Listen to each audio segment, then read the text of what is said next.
Assalamualaikum. Nama saya Muhammad Haironi. Orang panggil Roni Raisman. RR ada, Ron pun ada kan. Itu nama panggilan lah. Saya berumur 34 tahun tahun ni. Saya mempunyai 4 orang anak.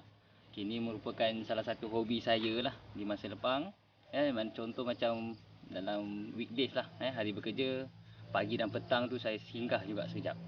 Petang balik kerja pukul 6.30 sampai rumah pun pukul 7 pun saya masuk sekejap untuk lihat, siram. Itu minimum lah. Weekend baru saya buat kerja-kerja tanah lah. Antaranya tempat ni dulu, kawasan ni adalah kawasan yang sangat berluka. Ada rumput, berluka. So saya bersihkan kawasan ni. Saya asalnya bukan tayar.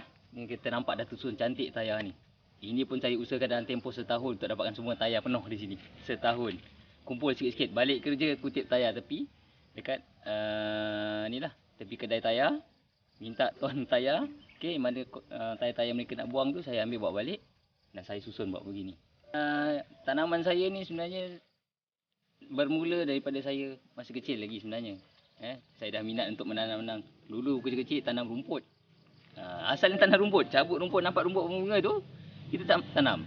Rupanya itu sampai besar kita tahu itu rumput. Yang ini semua sayuran-sayuran organik. So saya belajar untuk tanaman organik ni, kesedaran dia adalah untuk kita sendiri lah, untuk family makan organik. Sebab kita nampak dekat luar terlalu banyak menggunakan bahan kimia. Walaupun dalam tanaman nampak segar-bugar, terlalu banyak.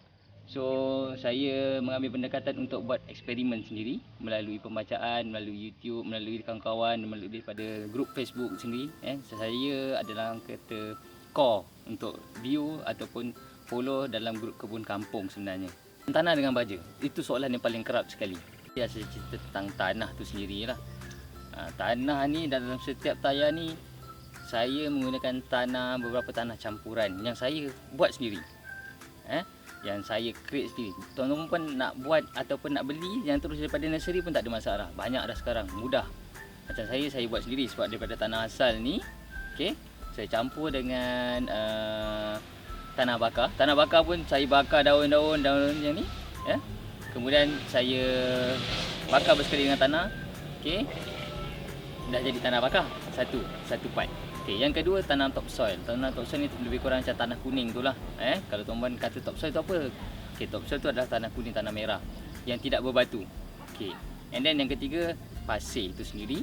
Yang keempat, saya ada campur dengan sabut kelapa yang hancur, bukan sabut kelapa yang tuan-puan kuih tu, yang hancur, memudahkanlah untuk sabut adalah untuk tujuan dia menyimpan air. That's why tanah kita akan lembap lebih lama. Dan juga pasir sedikit. Basic penyediaan tanah tu dan juga sehinggalah pasir, saya pakai tanah hitam 3, nisbah dia 3 contoh. Yang kedua, topsoil tu 2, pasir tu 1. Sabut tu saya letakkan 1 dan juga baja organik last sekali adalah 1. Tu penyediaan dia. So tanah bakar tu lebih lah. Pasir tu jangan lebih, nanti dia terlalu loose. So bila kita siram ni, air dia cepat hilang kalau pasir terlebih. Tapi kalau pokok kangkung memang suka untuk pasir dia loose sebab akar dia suka merayap, memudahkan dia. Tapi kita kena rajin pula, kena siram. Minimum siraman sehari 2 kali standard. Itu penyediaan tanah. Kalau saya dah letak dengan baju organik, biasanya letak dalam kawasan ataupun setiap tayar ni, saya dah gemburkan, dia dah campur, saya biarkan dalam seminggu. Tetapi bersiramlah sehari sekali bagi dia lembap. Saya nak bagi semua yang ada dalam tu macam sebati lah. Pada masa yang sama saya akan buat semayan di dalam tray semayan. Bila dah 2 minggu daripada tray semayan tu, saya akan alihkan untuk tanaman kekal di plot, di tayar tersebut lah. Itu dari segi penyediaan tanaman sehinggalah untuk pokok tu naik lah, untuk di plot yang kekal. Dari segi baja pula, baja saya buat baja sendiri sebenarnya. Kebanyakan baja yang saya pakai kat sini adalah baja sendiri. Saya buat daripada mol kangkung, mol pisang, baja roti, dan campuran lah, lebih kepada booster-booster ataupun organik. Yang itu pun saya belajar daripada grup tersebut. Grup yang saya maklum tadi adalah grup kebun kampung.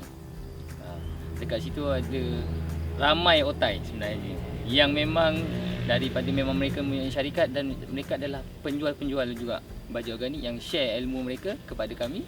Okey, kepada dalam grup tersebut saya cuba untuk praktikan. Saya buat R&D sendiri. Betul ke jadi? Betul ke? Okey. So saya try dan ia menjadi.